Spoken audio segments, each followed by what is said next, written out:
Andhra Pradesh high court రాజధాని అమరావతి కేంద్రంగా పనిచేయనుంది. ఈ నెల 18 నుంచి జ్యుడిషియల్ కాంప్లెక్స్ నుంచి రోజువారీ కార్యకలాపాల నిర్వహణకు సర్వం సిద్ధమైంది. ఇందుకోసం సిఆర్డీఏ అవసరమైన ఏర్పాట్లు చేసింది.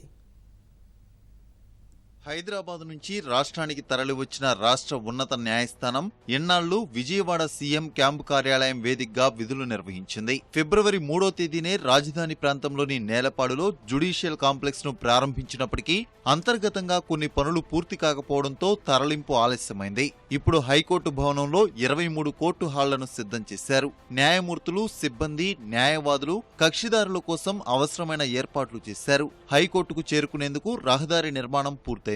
అలాగే కోర్టు భద్రత కోసం ఏపీఎస్పీ బలగాలను నియమించారు.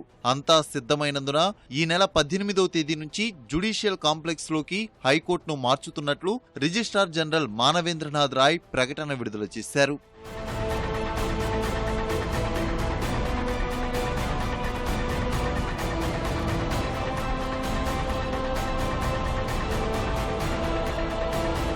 హైకోర్టు భవనంలోకి న్యాయమూర్తుల ప్రవేశానికి ప్రత్యేక మార్గాన్ని నిర్దేశించారు. న్యాయవాదులు, కోర్టు సిబ్బంది, కక్షిదారుల కోసం కూడా వేరువేరు ప్రవేశ మార్గాలను సిద్ధం చేశారు. పాస్ల జారీతో పాటు వాహనాల పార్కింగ్ కు ప్రత్యేక ఏర్పాట్లు చేస్తున్నారు. హైకోర్టు ప్రాంగణానికి వెలుపల ఆరోగ్య కేంద్రంతో పాటు 108 వాహనాన్ని అందుబాటులో ఉంచాలని నిర్ణయించారు.